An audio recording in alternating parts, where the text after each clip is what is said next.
Mes chers amis, voici les nouvelles de Medjugorje du mois de novembre, du 16 novembre 2022. Le 25 octobre 2022, la voyante Maria a reçu le message suivant. Chers enfants, le Très-Haut me permet d'être avec vous et d'être pour vous joie et chemin d'espérance, car l'humanité s'est décidée pour la mort. C'est pourquoi il m'envoie pour vous enseigner que sans Dieu, vous n'avez pas d'avenir.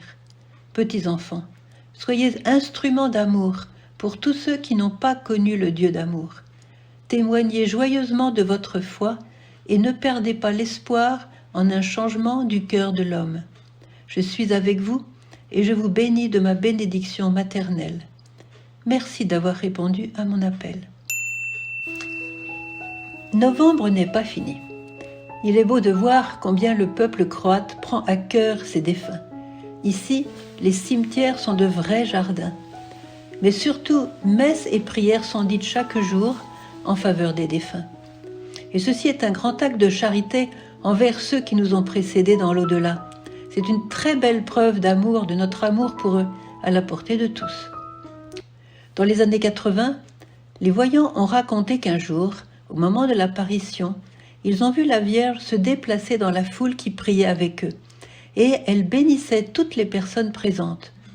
Mais elles ont remarqué qu'elle faisait une croix sur le front de certaines personnes d'âges différents. Alors ils lui ont demandé pourquoi elle faisait cela à ces personnes-là et pas à d'autres. Elle leur a répondu qu'elle faisait cela sur le front de ceux qui allaient bientôt mourir. À travers ce geste tout simple et si maternel, nous comprenons que Marie prépare mystérieusement chacun de ses enfants à se présenter devant Dieu. Il arrive aussi que des signes soient donnés sur le départ proche de certaines personnes. Je connais un prêtre qui consacre beaucoup de temps à la prière. Un jour qu'il marchait vers l'église de Medjugorje, il vit le père Slavko Barbaric à 10 mètres de lui. Mais tout à coup, le corps de celui-ci se transforma à ses yeux en un squelette. Choqué par cette vision, mon ami prêtre tenta de rejoindre le père Slavko, mais celui-ci, selon sa bonne habitude, s'était déjà éloigné d'un pas rapide. Bien sûr, le prêtre s'appliqua à beaucoup prier pour son confrère, car il voyait ce signe comme un avertissement.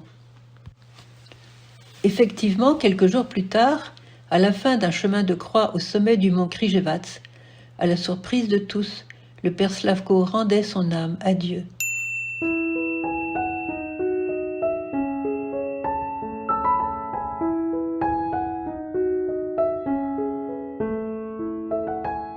Le 24 novembre est la naissance au ciel du père Slavko.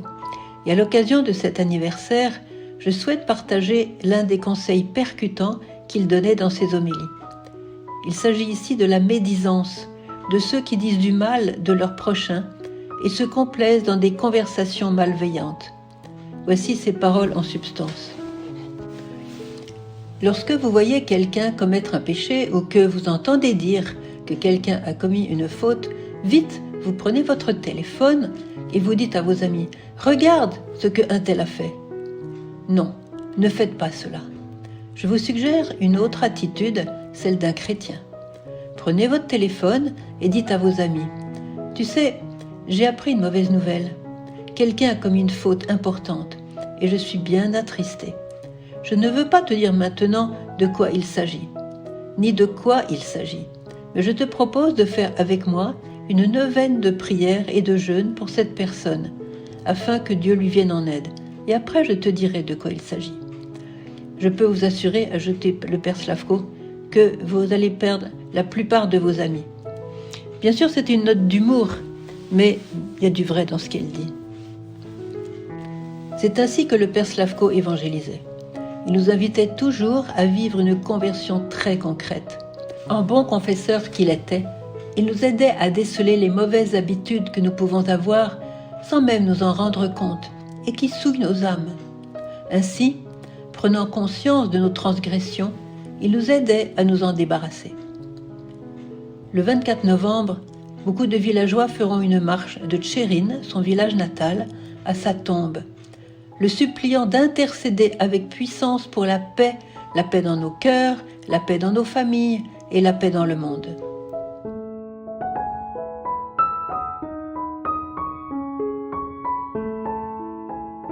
La médisance est détestable.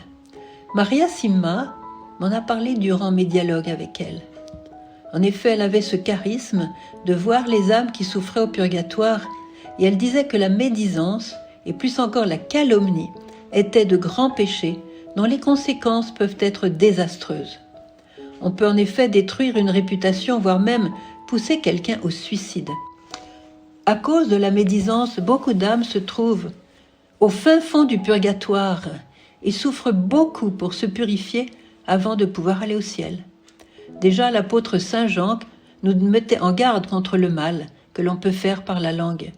La langue, disait-il, personne ne peut la dompter. Elle est un fléau, toujours en mouvement, rempli d'un venin mortel. Elle nous sert à bénir le Seigneur notre Père et nous sert aussi à maudire les hommes qui sont créés à l'image de Dieu. De la même bouche sortent bénédiction et malédiction.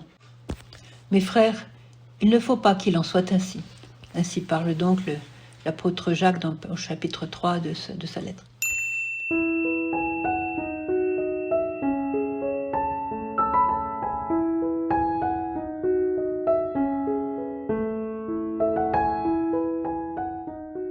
Alors Natuzza Evolo est une grande mystique italienne, déclarée servante de Dieu en 2019. Oui, c'est assez récent. Elle était mère et grand-mère, modeste paysanne de Calabre. Elle rayonnait de bonté et de simplicité. Elle ne savait ni lire ni écrire, mais dès son jeune âge, elle vivait une grande union avec le Seigneur. Elle fait partie de ces rares personnes qui recevaient souvent la visite des défunts, et ceux-ci lui parlaient du purgatoire, du ciel et de l'enfer. Vous voyez, après la mort, l'âme vit son jugement particulier. Éclairée alors par une lumière divine, la personne voit alors l'état réel de son âme et décide elle-même d'aller dans l'un de ces trois lieux. Elle va au purgatoire si elle comprend qu'elle a besoin de se purifier avant d'aller au ciel, autrement dit, de pouvoir étreindre l'amour parfait. Mais si elle veut aussi aller directement au ciel et entrer dans le face-à-face avec Dieu, il faut être semblable à lui. Ces âmes vont alors directement au ciel, accompagnées par leur ange gardien. La contrition parfaite et une confiance sans limite en la miséricorde de Dieu peuvent donner cette grâce. Les âmes qui venaient voir Natuzza demandaient toujours des prières, des aumônes, des suffrages et surtout des saintes messes, afin que soient abrégées les souffrances de leur purification. Pourquoi la célébration de la messe aide tant les défunts? Parce que la messe est le sacrifice du Christ, sacrifice parfait qui nous réconcilie avec le Père. Chaque Eucharistie permet d'appliquer aux âmes les effets de la rédemption du Christ. L'offrande de la messe à leur intention est le moyen le plus puissant pour les réconcilier avec Dieu, car le Père exauce toujours les prières de son Fils.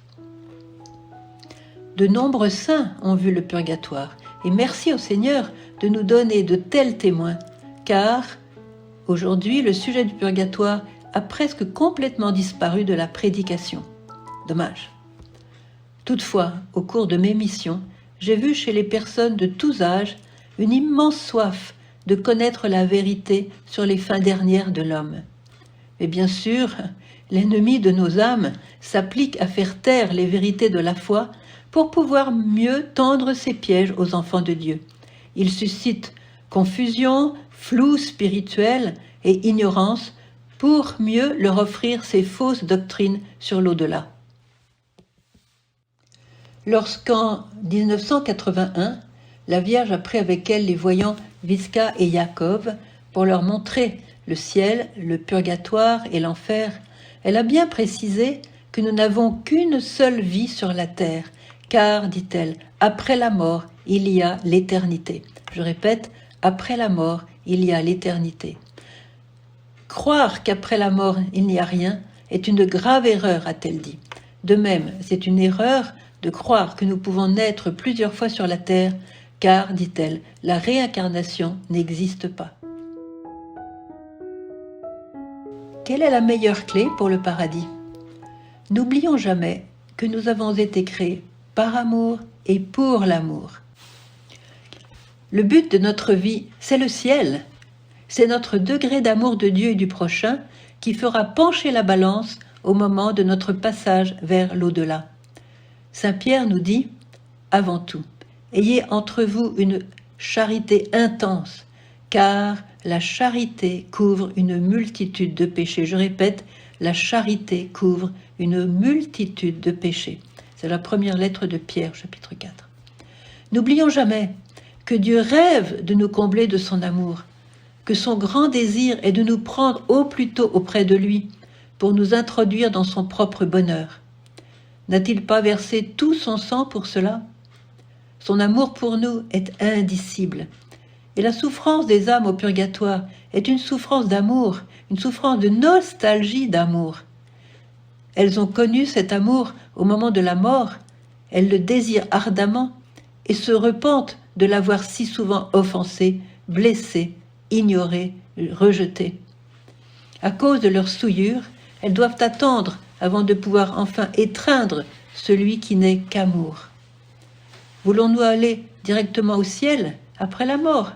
Efforçons-nous alors, sur terre, d'avoir une contrition sincère de nos péchés, de les confesser souvent, j'insiste, de les confesser souvent et d'adhérer au Seigneur de tout notre cœur.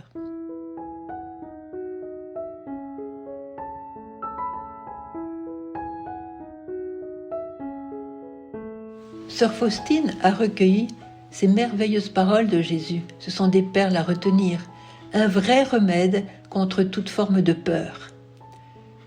Jésus lui a dit, « J'ai ouvert mon cœur en tant que source jaillissante de miséricorde, que toutes les âmes y puisent la vie, qu'elles s'approchent de cet océan de miséricorde avec grande confiance. Les pécheurs obtiendront justification et les justes confirmation. À l'heure de la mort, j'emplirai de ma divine paix l'âme ancrée dans ma miséricorde par la confiance. » C'est au chapitre 1520 du Petit Journal. Jésus lui disait encore, « Lorsque l'âme verra ses péchés et en mesurera le poids, lorsque se dévoilera à ses yeux tout l'abîme de la misère dans laquelle elle s'est plongée, qu'elle ne désespère pas, mais qu'elle se jette avec confiance dans les bras de ma miséricorde, comme l'enfant dans les bras de sa mère. » Chapitre 1541. Voilà, mes chers frères et sœurs. Maintenant, l'Avent s'approche. On peut dire que voilà un beau programme pour bien le vivre, cet Avent, et purifier nos cœurs. Nous t'en prions, chère Gospa, notre mère. Tu nous as promis de toujours nous accompagner, même jusque dans l'éternité. Quelle joie cela nous donne! Aussi nous nous abandonnons avec une infinie confiance à ton cœur de mère, même au milieu des tribulations de ce monde qui passe, parce que toi, tu restes. Que Dieu vous bénisse, au nom du Père, du Fils et du Saint-Esprit. Amen.